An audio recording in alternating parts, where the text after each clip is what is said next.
तो दोस्तों आज के इस वीडियो में हम प्रमेय 6.4 के बारे में बात करने वाले हैं। प्रमेय 6.4 जो है हमारे पास एस एस समरूपता कसौटी है। ठीक है, तो आज की इस प्रमेय के अंदर हम एस एस समरूपता कसौटी को पढ़ेंगे। ट्रिपल एस समरूपता कसौटी, एस एस एस समरूपता कसौटी। ठीक है, ये प्रमेय नंबर 6.4 है। तो सबसे पहले तो मैं आपको यही कहना चाहूँगा कि यदि आप पिछली प्रमेय को नहीं पढ़ के आए हैं, पीछे वाली प्रमेय को नहीं कवर किया है, तो पहले उन प्रमेय को कवर कीजिए। डायरेक्ट किसी भी प्रमेय पर मत आइए, शुरुआत से लेकर शुरू कीजिए। प्रमेय 6.1 की वीडियो मैंने अपलोड कर रखी है, उसके बाद कंटिन्यूसली सारी प्रमेय की वीडियो अपलोड मैंने की है। और इसकी खास बात यह है कि जो पीछे वाली प्रमेय है वो आगे वाली प्रमेय के अंदर काम आ जाती है, तो यहाँ पर आप डायरेक्ट किसी भी प्रमेय को नहीं पढ़ सकते। तो सबसे पहले तो मैं आपको यही कहना चाहूँगा कि आप पीछे की प्रमेय को साथ साथ पढ़ते रहिए। ठीक है, तो यहाँ पर जब आप आए हैं तो सबसे पहले मैं आपको यही कहूँगा कि पीछे वाली प्रमेय को आप देखकर ज़रूर आएँ। तो चलिए अब हम ज़्यादा यहाँ पर टाइम ख़राब न करते हुए यहाँ पर प्रमेय 6.4 को पढ़ते हैं।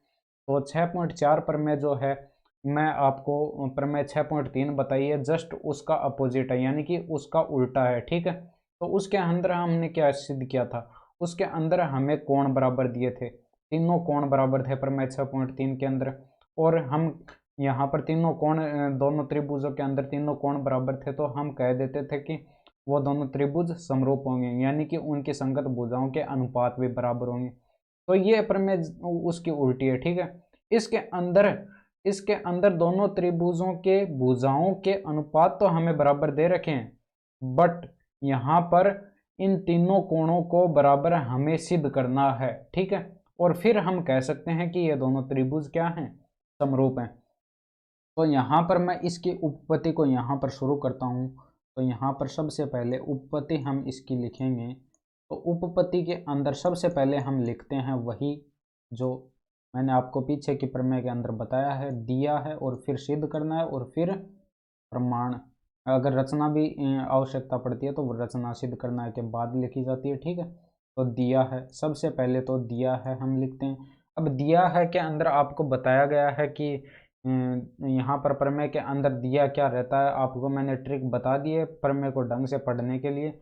यहाँ पर देखिए, यदि दो त्रिभुजों में एक त्रिभुज की भुजाएं दूसरे त्रिभुज की भुजाओं के समानुपाती हों, ये हों दिख गया। ठीक है, यहाँ पर आपको रुक जाना है, यहाँ पर आपको रुक जाना है, ये हों, यानी कि यह हमें दे रखा है, तो इनके संगत कोण बराबर होते हैं। अब ये हमें सिद्ध करना है, ये देखिए होते हैं, यानी कि तो इनके संगत कोण बराबर होते हैं, यानी कि इनके संगत कोणों को बराबर हमें सिद्ध करना है। और इसीलिए दोनों त्रिभुज समरूप होते हैं, ये यहाँ पर होते हैं, फिर से आ गया, तो ये भी हमें सिद्ध करना है। और इसलिए दोनों त्रिभुज समरूप होते हैं, यानी कि हम अगर इनके तीनों कोणों को बराबर कर दें, इस त्रिभुज के तीनों कोणों के, तो हम कह सकते हैं कि ये दोनों त्रिभुज समरूप हैं। तो यहाँ पर यदि हम तीनों कोणों को बराबर कर दें तो हमारे पास ये समरूपता वाली बात भी आ जाती है। ठीक है, तो सबसे पहले हम यहाँ दिया है कि अंदर त्रिभुज ABC में, यहाँ पर ये कलर येलो सेलेक्ट कर लिया मैंने, वाइट से लिखता हूँ। दिया है त्रिभुज ABC में, त्रिभुज ABC व एक और यहाँ पर व त्रिभुज DEF, ये वाला त्रिभुज DEF, त्रिभुज DEF में, अब देखिए इन दोनों त्रिभुज के अंदर आप देखिए हमें इनकी संगत भुजाओं के अनुपात दे रखे हैं बराबर, यानी कि यदि दो त्रिभुजों में एक त्रिभुज की भुजाएं दूसरे त्रिभुज की भुजाओं के समानुपाती हों, यानी कि समानुपाती का मतलब यहाँ पर यह है कि इन दोनों भुजाओं के अनुपात इन दोनों भुजाओं के अनुपात के बराबर है। ठीक है, यानी कि संगत भुजाओं का अनुपात यहाँ पर बराबर है, समानुपाती का मतलब यही है। ठीक है, तो यहाँ पर AB और AB की संगत भुजा यहाँ पर DE है। देखिए आप ये यदि आप पीछे पढ़कर आए हैं तो यहाँ पर ये सब कुछ आपके लिए नॉर्मल हो गया। अब यहाँ पर देखिए AB की संगत भुजा DE है, तो इनका अनुपात देखेंगे हम यहाँ पर AB अपॉन DE, ठीक है, ए बी बटे डी ई, ए बी बटे डी ई निकाल लिया, ठीक है। और यह B C upon E F के बराबर होगा, B C upon E F के, यानी कि बी सी बटे ई एफ के बराबर होगा। यह देखिए यहाँ पर संगत अनुपात, संगत भुजाओं के अनुपात यहाँ पर बराबर हैं, तो ये दोनों भुजाओं के अनुपात तो हम यहाँ पर निकाल कर बराबर कर दिए, और तीसरी भुजा का अनुपात भी यहाँ पर बराबर होगा। तो ये ए सी भुजा है, इसकी संगत भुजा यहाँ पर डी एफ है, तो ए सी बटे डी एफ, ए सी बटे डी एफ, ठीक है। तो ये हमें दिया है। अब दिया है लिखने के बाद हम लिखते हैं सिद्ध करना है। क्या लिखते हैं? सिद्ध करना है। तो सिद्ध करना है, अब सिद्ध करना है के अंदर हम क्या लिखेंगे वो मैंने आपको ऊपर बता दिया है। यहाँ पर ये देखिए, तो इनके संगत कोण बराबर होते हैं, यानी कि हमें सिद्ध करना है कि कोण ए बराबर कोण डी, कोण ए बराबर कोण डी। यहाँ पर ए का संगत कोण है कोण डी, ठीक है। तो ए का संगत कोण डी, यहाँ पर कोण ए बराबर डी, हमें ये कोण ए है और ये कोण डी है, ये बराबर हमें लाने हैं, ठीक है। और यहाँ पर कोण बी बराबर लाना है हमें कोण ई के, ठीक है, ठीक है। अगर ये अनुपात यहाँ पर बराबर हैं तो इनसे ही लेंगे हम, ये कोण ए बराबर डी लाना है और कोण बी बराबर कोण ई लाना है, ठीक है। तो ये भी लिख देता हूँ, कोण बी बराबर कोण ई और कोण सी, यहाँ पर देखिए कोण सी बराबर कोण एफ, ये भी हमें बराबर करना है, कोण सी बराबर करना है हमें कोण एफ के, कोण सी बराबर करना है कोण एफ के, ठीक है। तो ये हमें सिद्ध करना है। अब सिद्ध करना है, अब यहाँ पर देखिए दो चीज़ यहाँ पर सिद्ध करनी है। अगर हमारे पास ये प्रूफ हो जाता है तो ट्रिपल ए कसौटी से हम यह भी कह सकते हैं कि ये दोनों त्रिभुज समरूप हैं, तो यहाँ पर ये भी होते हैं लिखा हुआ है, तो ये लाइन भी आप यहाँ पर लिख सकते हैं। और तथा तथा त्रिभुज एबीसी समरूप सिद्ध करना है हमें, त्रिभुज एबीसी समरूप करना, यानी कि ये वाला त्रिभुज एबीसी जो है डी ई एफ के समरूप सिद्ध करना है, त्रिभुज डी ई एफ के, ठीक है। पूरे त्रिभुज के समरूप ये सिद्ध करना है। तो देखिए यहाँ पर इस प्रमेय का प्रूफ जो है बहुत ज़्यादा लंबा हो जाएगा, तो यहाँ पर इसका विस्तार से आपको प्रूफ यहाँ पर समझाया जाएगा। आपको मैं गारंटी लेता हूँ यहाँ पर यदि आप पीछे की प्रमेय को पढ़कर आए तो आपको ये प्रमेय बिल्कुल ही समझ में आएगी, ठीक है। तो यहाँ पर त्रिभुज एबीसी समरूप है त्रिभुज डीईएफ के, ये भी हमें सिद्ध करना है।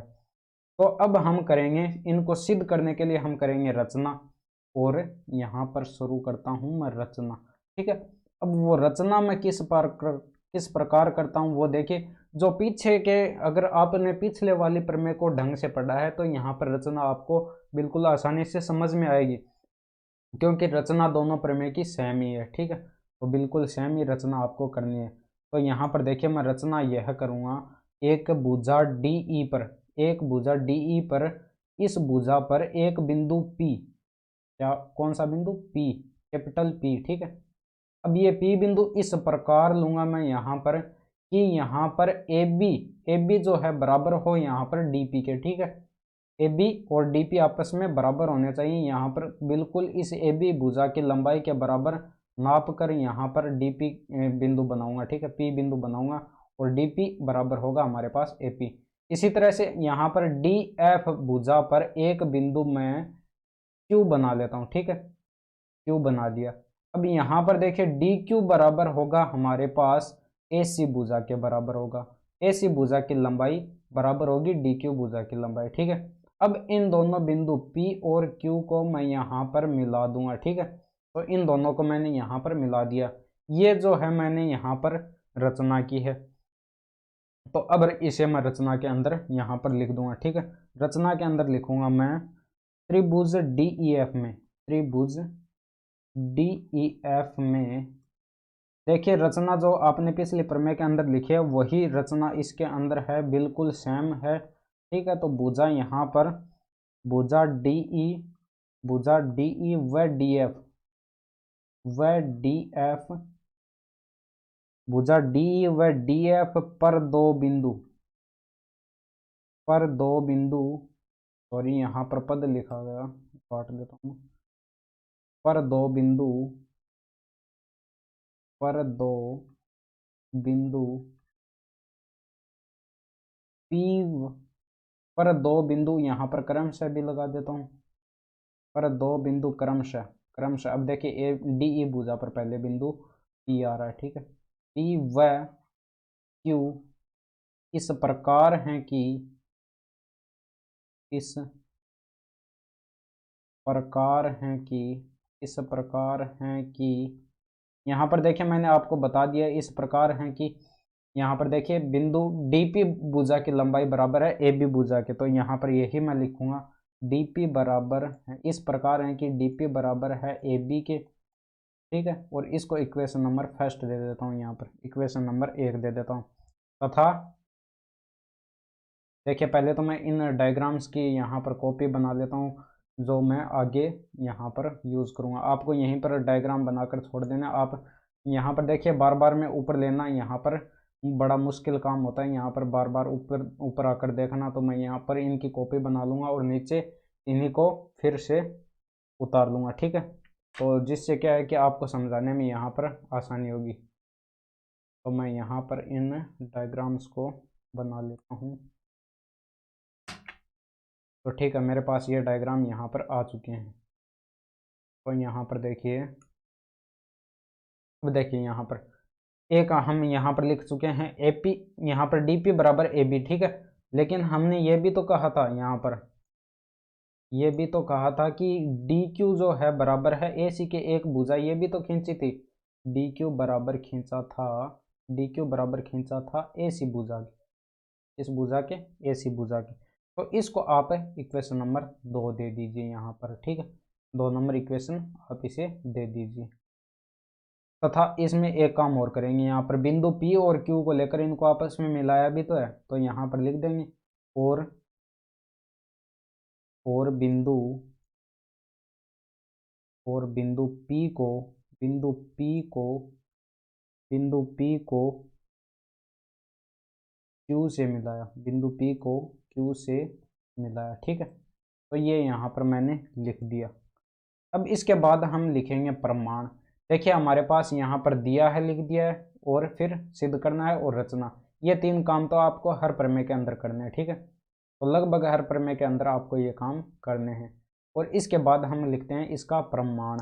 प्रमाण के अंदर क्या लिखेंगे वो आप ध्यान से समझिएगा, यहीं से मेन कहानी शुरू होती है। तो यहाँ पर देखिए प्रमाण में यहाँ पर शुरू करता हूँ, प्रमाण। तो देखिए प्रमाण के अंदर सबसे पहले मैं यहाँ पर लिखूंगा A B upon D E, A B upon D E, A B बटे डी ई बराबर बी सी बटे ई एफ, बी सी बटे ई एफ बराबर ए सी बटे डी एफ, ए सी बटे डी एफ। तो ये मैंने दिया है से लिखा है, इसमें कोई ज़्यादा कुछ है नहीं। यहाँ पर देखिए, यहाँ पर हमें दिया है के अंदर हम ये लाइन लिख चुके हैं, यही लाइन यहाँ पर फिर से लिखिए। तो मैं यहाँ पर इसका कारण भी दे दूंगा, यहाँ पर साइड में दिया है, दिया, ठीक है। ये दिया है से लिखा है मैंने यहाँ, ये कोई नई बात नहीं है यहाँ पर। तो अब जो करूँगा इसके अंदर देखिए, यहाँ पर ए बी की जगह मैंने यहाँ पर देखिए रचना के अंदर बताया था ए बी बराबर डी पी। तो यहाँ पर ए बी की जगह मैं यहाँ पर ए बी की जगह डी पी रखूँगा समीकरण 1 से, और ए सी की जगह यहाँ पर डी क्यू रखूँगा। तो ये काम यहाँ पर करूँगा, ए बी की जगह मैं यहाँ पर डी पी, और साइड में कारण बता दूंगा मैं यहाँ पर जो है समीकरण 1 और 2 को काम में लिया, यहाँ यानी कि यहाँ पर मैं ये रचना से लिख रहा हूँ, ठीक है। तो बी सी बट्टे ई एफ और बराबर यहाँ पर ए सी की जगह यहाँ पर डी क्यू लिखूँगा, ठीक है। तो डी क्यू बटे डी एफ, और इसको इक्वेशन नंबर 3 दे दीजिए। इसको भी हम आगे जाकर काम में लेंगे। तो यहाँ पर इसको रचना से यह जो लाइन आई है मेरे पास रचना से आई है, क्योंकि यहाँ पर मैंने रचना को यूज़ किया है। ए बी की जगह डी पी रखा है और ए सी की जगह डी क्यू रखा है, ठीक है। तो हमारे पास ये समीकरण 3 निकल कर आ चुकी है। इसके बाद देखिए मैं यहाँ पर ये देखिए हमारे पास डी पी बराबर आ चुका है डी क्यू बटे डी एफ के, ठीक है। इस बीच वाले अनुपात को एक बार के लिए छोड़ देंगे, यहाँ पर यहीं पर छोड़ देंगे हम सीधा इसको। यहाँ पर डी पी बटे डी ई बराबर आ रखा है हमारे पास डी क्यू बटे डी एफ, डी क्यू बटे डी एफ, ठीक है। तो यहाँ पर इसको यूज़ किया मैंने। अब देखिए इसके अंदर इनको पलट दूंगा, यहाँ पर क्या कर दूंगा, पलट दूंगा। डी ई ऊपर चला जाएगा, डी ई ऊपर चला जाएगा और डी पी यहाँ पर नीचे आ जाएगा। आपको बताया गया है कि यहाँ पर इस साइड हम जो करते हैं वो इस साइड भी करते हैं, तो इनको भी पलट दीजिए। डी एफ ऊपर चला जाएगा और डी क्यू बटे में आ जाएगा, डी क्यू बटे में आ जाएगा। अब यहाँ पर मैं लिखूंगा दोनों पक्षों में से, दोनों पक्षों में से, दोनों पक्षों में से एक घटाने पर, एक घटाने पर, ठीक है। तो एक को मैं दोनों पक्षों से घटाऊंगा, यानी कि मैं आपको बताया हूँ यहाँ पर बराबर के एक साइड हम जो करते हैं वो दूसरी साइड भी करते हैं। तो मैं क्या करूँगा, D E upon D P जो है, D E upon D P जो है इसमें से -1 कर दूंगा, ठीक है। और यही काम मैं बराबर के दूसरी साइड करूँगा। तो यहाँ पर d F upon D Q, D F upon D Q इसमें से भी -1 करूँगा। तो यहाँ पर -1 दोनों साइड मैंने कर दिए हैं। अब यहाँ पर देखिए हम एलसीएम लेंगे, यहाँ पर क्या लेंगे, एलसीएम। तो यहाँ पर एलसीएम मैंने डीपी लिया है, ठीक है। यहाँ पर डीपी एलसीएम आ जाएगा और यहाँ पर डीई ऊपर आ जाएगा मेरे पास, dE minus dP, dE minus dP. और बराबर इधर भी मैं क्या लूँगा, यहाँ पर एलसीएम लूँगा, यानी कि लघुत्तम लूँगा यहाँ पर भी। और डी क्यू यहाँ पर लघुत्तम आ जाएगा, ऊपर D F minus d Q, D F minus d Q, ठीक है। तो अब देखिए यहाँ पर मेरे को डायग्राम फिर से काम आएंगे, तो मैं इन डायग्राम्स को नीचे लूँगा, यहाँ पर फिर से डायग्राम को नीचे लेकर आऊँगा मैं। देखिए मैंने यहाँ पर इन डायग्राम की कॉपी बनाई है, यहाँ पर इन डायग्राम को नीचे ले रहा हूँ। बाकी आपको डायग्राम ऊपर वहीं पड़े हैं जो पहले थे डायग्राम, ठीक है। अब इनके अंदर मैं थोड़ी बहुत छेड़छाड़ कर सकता हूँ, ठीक है, क्योंकि आपके पास इनकी कॉपी ऊपर पड़ी है। यहाँ पर दिखा देता हूँ, ये देखिए जहाँ पर मैंने यहाँ पर लिखा था प्रमेय 6.4 को, तो यहाँ पर इसकी कॉपी पड़ी हुई है, ठीक है।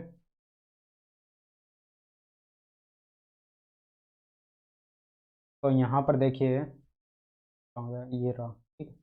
तो अब यहाँ पर देखिए चित्र से मैं आपको यहाँ पर बताऊँगा, तो ध्यान से देखिएगा। यहाँ पर डी ई, यहाँ पर क्या दिख रहा है आपको, डी ई दिख रहा है, D E minus D P. यहाँ पर देखिए D E minus D P है, यानी कि टोटल डी ई, देखिए डी ई टोटल भुजा है डी ई, ठीक है।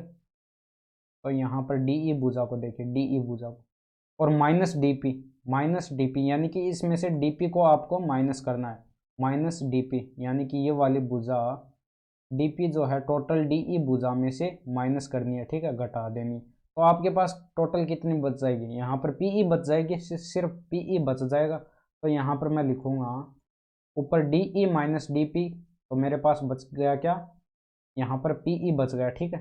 तो ऊपर मैं लिख सकता हूँ पी ई और बटे में मेरे पास आएगा डी पी, और बराबर देखिए यहाँ पर d F minus d Q.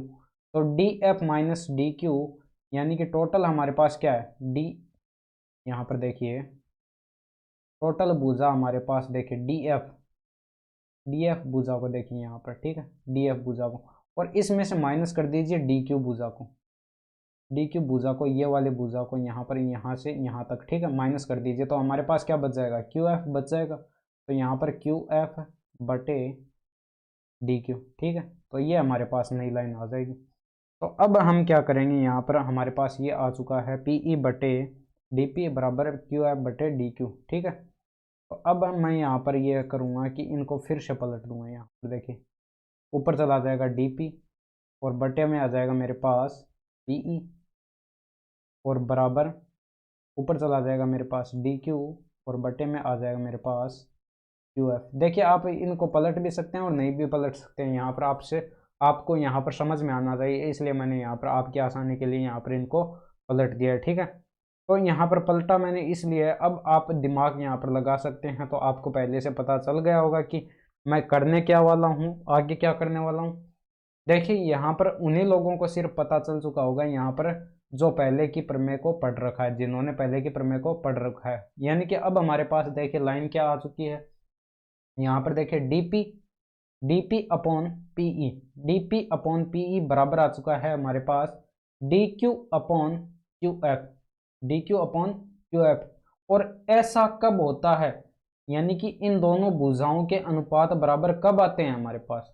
यह जब भी आते हैं जब ये रेखा जो है इन दोनों भुजाओं को समान अनुपात में विभाजित करती है। और ऐसा आप किस प्रमेय में पढ़ के आए हैं?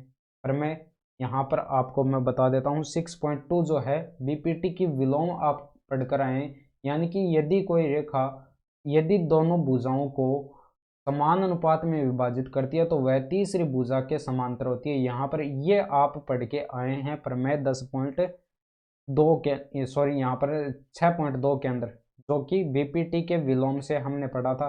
यानी कि इसके अंदर हम कारण देंगे बीपीटी के विलोम से। तो यहाँ पर देखिए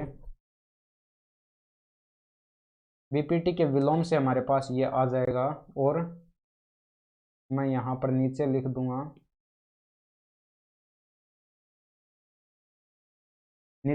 अतः अतः ये रेखा पी क्यू जो है हमारे पास आ चुकी है समांतर ई एफ के। तो पी क्यू समांतर है ई एफ के, ठीक है। और इसका कारण भी देना पड़ेगा, क्यों है इसके समांतर, क्यों है ई एफ के, पी क्यू ई एफ के समांतर क्यों है? बीपीटी के विलोम से, बीपीटी के विलोम से, बीपीटी के विलोम से, ठीक है। तो यहाँ पर मैं आपको बता चुका हूँ कि अनुपात हमारे पास ऊपर बराबर आ चुके हैं। यहाँ पर डीपी अपॉन पी बराबर आ चुका है D Q upon Q F के। तो हम यहाँ पर प्रमेय 10.2 के अनुसार ये रेखा पी क्यू जो दे रखी है, पी क्यू हमने ड्रॉ की थी रचना के अंदर, वो समांतर आ चुकी है ई एफ के, ठीक है। अब यहाँ पर आपको दिखाई दे रहा होगा, इसलिए मैं लिखता हूँ यहाँ पर इसलिए कोण P जो है बराबर होगा कोण ई के, कोण P जो है बराबर होगा कोण ई के, ठीक है। और इसको समीकरण नंबर दे देता हूँ 4। यह पर मैं यह आपको यहाँ पर देखिए ये लाइन कहाँ से आई, कोण P बराबर कोण ई का कैसे आया, ठीक है। कोण P बराबर कोण ई कैसे है?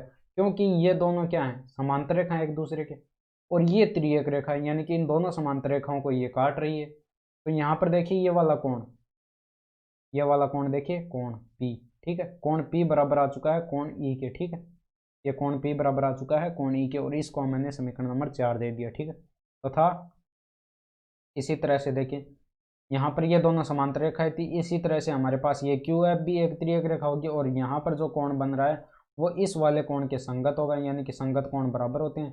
तो यहाँ पर देखिए कोण क्यू बराबर कोण एफ, कोण क्यू बराबर कोण एफ लिख सकते हैं, ठीक है। और इसको समीकरण नंबर 5 दे दूंगा। और इन दोनों का कारण भी यहाँ पर बताना पड़ेगा, तो मैं लिख देता हूँ संगत कोण है ये, ठीक है, संगत कोण। और नीचे वाले का कारण भी यहाँ पर यही हो जाएगा, संगत कोण, संगत कोण, ठीक है, संगत कोण। अब देखिए यहाँ पर हम लिख सकते हैं अतः त्रिभुज, यहाँ पर देखिए दो दो कोण बराबर आ चुके हैं हमारे पास। इस वाले त्रिभुज में देखिए डीपी क्यू त्रिभुज में और इस पूरे त्रिभुज डीईएफ में कोण पी बराबर आ चुका है कोण ई के, और कोण क्यू बराबर आ चुका है कोण एफ के, ठीक है। तो यहाँ पर देखिए आप डबल एक समरूपता कसौटी पढ़कर आए हो। यहाँ पर देखिए आप यहाँ पर अगर पीछे की प्रमेय को नहीं पढ़ा है तो मैं आपको फिर कह रहा हूँ, यहाँ पर आपको समझ में नहीं आएगा। यहाँ पर मैंने पिछली वीडियो के अंदर बताया था डबल ए समरूपता कसौटी, ठीक है। तो यहाँ पर डबल ए समरूपता कसौटी क्या कहती है, यहाँ पर यह कहती है यदि किन्हीं दो त्रिभुजों के अंदर दो कोण बराबर हो जाते हैं तो वो दोनों त्रिभुज क्या होते हैं, एक दूसरे के समरूप होते हैं। तो हम यहाँ कह सकते हैं, यहाँ पर देखिए समीकरण 4 और 5 में हम ये दो कोण बराबर कर चुके हैं। यहाँ पर इस त्रिभुज के दो कोण इस त्रिभुज के दोनों कोणों के बराबर कर चुके हैं सिद्ध। तो यहाँ पर हम लिख सकते हैं अतः अतः त्रिभुज त्रिभुज ये एबीसी जो है, त्रिभुज एबीसी, ओ सॉरी यहाँ पर त्रिभुज, यहाँ पर डीपी क्यू ये वाला त्रिभुज है। यहाँ पर देखिए त्रिभुज डीपी क्यू जो है इस पूरे त्रिभुज के समरूप आ चुका है, ठीक है। त्रिभुज डीपी क्यू जो है इस वाले पूरे बड़े वाले त्रिभुज के समरूप आ चुका है डीई एफ के, ठीक है। ये दोनों त्रिभुज समरूप हो चुके हैं, और इसका भी कारण यहाँ पर बता देंगे डबल ए समरूपता कसौटी से, डबल ए समरूपता कसौटी से।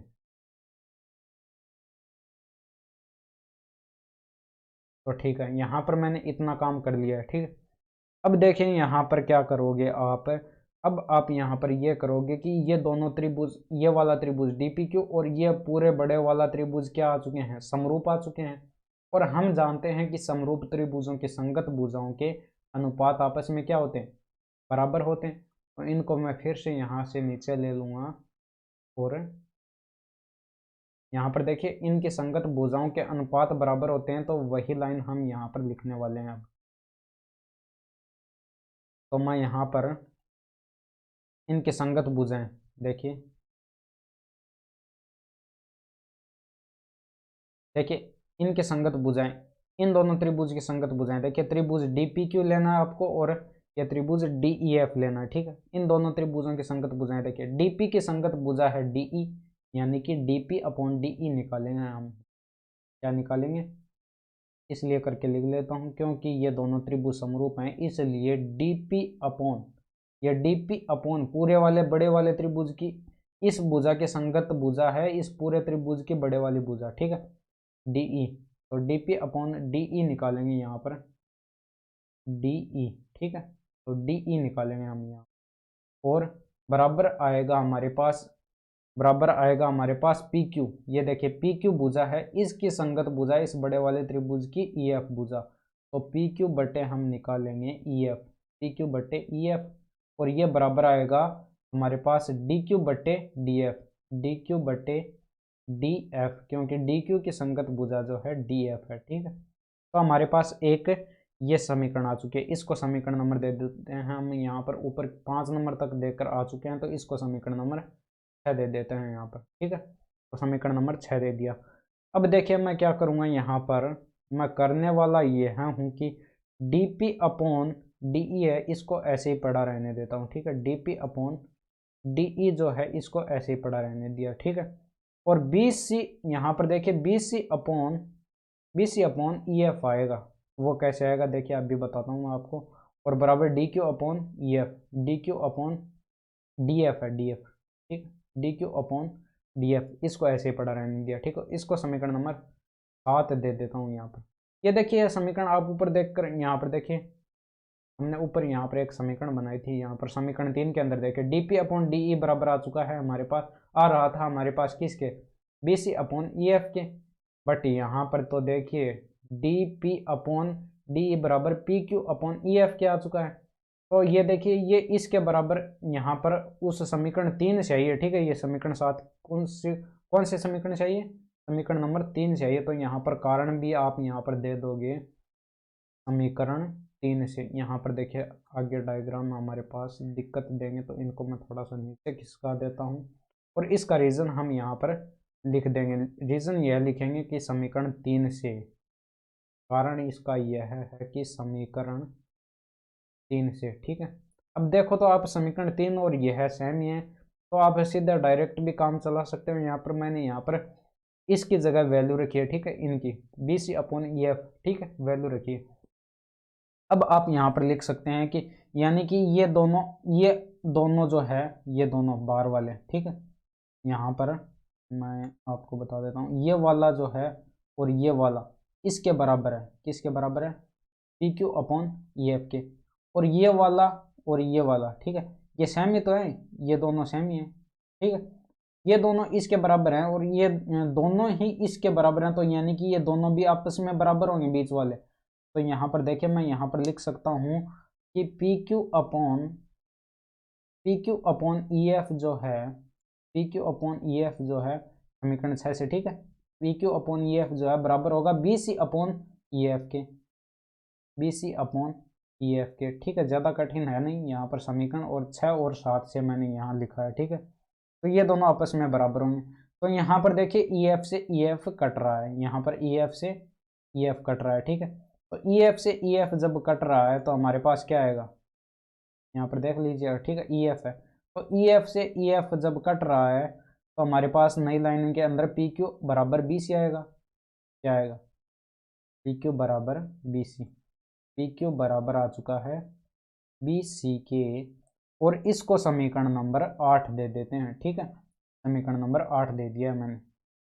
अब देखिए हम क्या करेंगे, समीकरण 1, 2 व 8 को देखिए आप। समीकरण 1, 2 व 8 को देखिए। ठीक है, आपके पास यहाँ पर आसानी से देखा जा सकेगा। मेरे को यहाँ पर बहुत ऊपर जाना पड़ रहा है। यहाँ पर देखिए कहाँ पर आई थी समीकरण 1, 2, 1, 2 और 1, 8, समीकरण नंबर 8 यहाँ पर आ चुकी है। ठीक, समीकरण 1, 2 व 8 को देखिए। समीकरण समीकरण 1, 2 व 8 से देखिए। समीकरण 1 के अंदर हमारे पास क्या रखा है? समीकरण 1 के अंदर हम लिख चुके हैं, यहाँ पर देखिए dp बराबर ab और dq बराबर ac। ये रचना के अंदर लिखा था हमने। ठीक है, तो रचना के अंदर ये बताया था मैंने आपको, ab बराबर, ये देखिए dp बराबर ab और dq बराबर ac। तो ये दोनों समीकरण आई थी हमारे पास। और हम यहाँ पर समीकरण 8 के अंदर हम निकाल चुके हैं कि BC बराबर जो है, ये वाला BC बराबर आ चुका है PQ के, यानी कि BC देखिए BC बराबर आ चुका है PQ के, यानी कि ये वाली भुजा भी इसके बराबर आ चुकी है। ठीक है, और रचना के अंदर हमने कहा था कि ये वाली भुजा इसके बराबर है, ये वाली भुजा इसके बराबर है, और ये वाली भुजा जो है इसके बराबर है, ये वाली भुजा इसके बराबर है। ये हम कह के आ चुके हैं। ठीक है, तो यहाँ पर देखिए एस एस एस सर्वांग क्षमता कसौटी से ये दोनों त्रिभुज क्या होंगे? सर्वांगसम होंगे। त्रिभुज एबीसी जो है सर्वांगसम होगा त्रिभुज डीपीक्यू के। तो यहाँ पर देखिए मैं लिख देता हूँ कि त्रिभुज एबीसी जो है, त्रिभुज एबीसी ये छोटे वाला त्रिभुज ऊपर, ये इस त्रिभुज के डीपीक्यू के सर्वांगसम आ चुका है। और सर्वांग क्षमता को हम इस तरह से लिखते हैं, आप 9th क्लास के अंदर पढ़ कर आए। त्रिभुज एबीसी समरूप है त्रिभुज डीपीक्यू के। ठीक है, तो ये दोनों त्रिभुज समरूप आ चुके हैं, और इसका कारण भी हम यहाँ पर दे देंगे ट्रिपल एस एस समरूपता कसौटी से। समरूपता सॉरी, यहाँ पर समरूपता नहीं, सर्वांग क्षमता कसौटी से, क्योंकि यहाँ पर हमने सर्वांगक्षम सिद्ध किया है इनको। और 9th क्लास के अंदर आप सर्वांग क्षमता पढ़ कर आए। एस एस सर्वांग क्षमता, ठीक है, सर्वांग क्षमता नियम से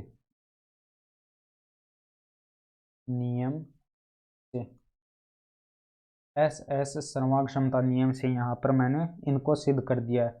अब देखिए आप यहाँ पर कोण, यहाँ पर देखिए ये दोनों सर्वांगसम हैं, तो बाय CPCT यानी कि corresponding part of congruent triangle, यानी कि सर्वांगसम त्रिभुजों के सभी भाग समान होते हैं। यानी कि ये त्रिभुज इस त्रिभुज के सर्वांगसम आ चुका है, तो इस त्रिभुज की सारी चीजें इस त्रिभुज की सारी चीजों के बराबर हैं। यानी कि कोण इसके बराबर है, भुजा इसके बराबर है, सब कुछ परिमाप, क्षेत्रफल, आयतन, आयतन तो होता ही नहीं, सॉरी, यहाँ पर क्षेत्रफल, यहाँ पर जितना भी इसका बनता है परिमाप, जितना भी इसका माप बनता है वो सारा इस त्रिभुज के बराबर डीपीक्यू के बराबर है। ठीक है, तो हम इसलिए कह सकते हैं कि कोण ए बराबर होगा कोण डी के। कोण ए जो है बराबर होगा कोण डी के। ठीक है, और कोण बी जो है बराबर होगा कोण पी के। कोण बी जो है बराबर होगा कोण पी के। और कोण सी जो है बराबर होगा कोण क्यू के। कोण सी जो है बराबर होगा कोण क्यू के। और इनको समीकरण मैं यहाँ पर दे देता हूँ, 8 तक दे चुके हैं। इनको समीकरण नंबर 9, इसको 10 और इसको 11। ठीक है, 11 नंबर तक मैंने इनको समीकरण दे दिया। ठीक है, यहाँ पर डायग्राम्स को फिर से नीचे लिखता हूँ।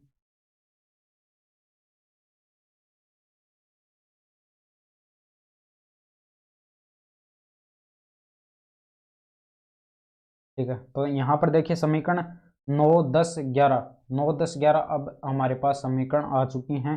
तो अब देखिए मैं क्या करूँगा, इनका कारण भी यहाँ पर आप दे सकते हैं कि यहाँ पर शॉर्ट में लिखना चाहें तो यहाँ पर लिख सकते हैं बाय CPCT। थोड़ा सा मैं अलग कलर से लिख देता हूँ क्योंकि डायग्राम और सब कुछ इंक यहाँ पर मिल जाएगी। तो यहाँ पर मैं इस कलर से लिखता हूँ, यहाँ पर CPCT द्वारा। ठीक है, अब CPCT द्वारा आप यहाँ पर शॉर्ट में लिख सकते हैं CPCT का।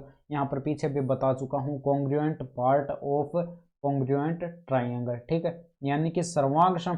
अन्यथा आप यहाँ पर CPCT द्वारा नहीं लिखना चाहते, आपको नहीं यहाँ पर कुछ भी पल्ले पड़ता, तो यहाँ पर आप इस तरह से भी यहाँ पर एक लाइन ऐड कर सकते हैं कि चूंकि हम जानते हैं कि सभी सर्वाक्षम त्रिभुजों के सभी संगत भाग बराबर होते हैं, यानी कि सर्वाक्षम त्रिभुजों के सभी संगत भाग बराबर होते हैं, तो यहाँ पर आप ये लाइन ऐड कर सकते हैं। ठीक है, अगर आप इतनी लंबी लाइन ऐड नहीं करना चाहते तो यहाँ पर डायरेक्ट लिख सकते हैं बाय सीपीसीटी, यानी कि सीपीसीटी द्वारा। और यहाँ पर ये तीनों लाइन जो है सीपीसीटी द्वारा ये आई हैं, तो यहाँ पर आप तीनों के अंदर क्या लिख देंगे, सीपीसीटी द्वारा। यहाँ पर भी सीपीसीटी द्वारा, सीपीसीटी द्वारा। ठीक है, तो ये मेरा इतना काम हो चुका है। अब देखिए यहाँ पर समीकरण 4, 10 तथा 5 व 11, यानी कि समीकरण 4 व 10 को देखिए, मैं यहाँ पर लिख देता हूँ समीकरण 4 व 10, समीकरण 4 व 10 तथा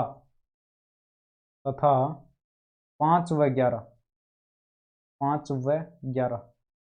देखिए मैं एक ही लाइन में यहाँ पर सब कुछ कर दिया, अन्यथा आपको यहाँ पर लाइन बढ़ानी पड़ती है। तो समीकरण 4 व 10 तथा 5 व 11, यानी कि 4 व 10 को देखिए। पहले तो यहाँ पर देखिए 10 और 4 को देखिए। 10 के अंदर देखिए कोण P बराबर आ चुका है हमारे पास B के, कोण P बराबर आ चुका है कोण B के। और 4 देखनी थी एक, इसके अंदर कोण P बराबर है E के, यानी कि कोण E बराबर B के भी होगा। तो कोण P बराबर है B के और उसके अंदर कोण P बराबर है E के, तो यानी कि कोण B जो है E के बराबर भी होगा। तो हम यहाँ पर लिख देंगे कोण E जो है, यहाँ पर कोण B जो है, कोण B जो है उस समीकरण 4 के अंदर बराबर आ चुका है हमारे पास E के, तो ये दोनों आपस में बराबर होंगे। तो यहाँ पर तथा देखिए, तथा यहाँ पर 5 व 11 को भी तो देखना था। तो 11 के अंदर देखिए कोण Q बराबर आ रखा है C के, और इसके अंदर देखिए 5 के अंदर कोण Q बराबर आ चुका है F के, तो यानी कि कोण F जो है कोण C के बराबर होगा, कोण F जो है कोण C के बराबर होगा। तो कोण F जो है बराबर है कोण C के। तो अब आप यहाँ पर देखेंगे कि कोण B जो है कोण E के बराबर आ चुका है, कोण B जो है कोण E के बराबर आ चुका है, और कोण C जो है कोण F के बराबर आ चुका है। और यहाँ पर देखिए समीकरण 9 के अंदर कोण A बराबर कोण D तो आ ही चुका है। यहाँ पर देखिए कोण A बराबर कोण D, क्योंकि ये दोनों त्रिभुज सर्वाक्षम थे। तो यहाँ पर और कोण A जो है, कोण A जो है बराबर है कोण D के, कोण D के। और इसका आपको यहाँ पर कारण बताना पड़ेगा। ठीक है, समीकरण 9 से, समीकरण 9 से। अब आप यहाँ पर देख सकते हैं कि यही हमें सिद्ध करना था। यहाँ पर सिद्ध करना के अंदर देखिए क्या लिखा था, सिद्ध करना के अंदर जाइए, यहाँ पर सिद्ध करना है, सिद्ध, ये देखिए कोण A बराबर कोण D लाना था, कोण B बराबर कोण E लाना था, और कोण C बराबर कोण F लाना था। तो ये हम ला चुके हैं। यहाँ पर देखिए, ये देखिए कोण A बराबर कोण D ला चुके हैं, कोण F बराबर कोण C ला चुके हैं, और कोण B बराबर कोण E। डायग्राम के अंदर आप यहाँ पर देखना चाहें तो कोण A कोण D के बराबर, कोण B कोण E के अंदर, कोण C जो है कोण F के संगत कोण आपस में बराबर हो चुके हैं यहाँ पर। ठीक है, तो यहाँ पर हम लिख सकते हैं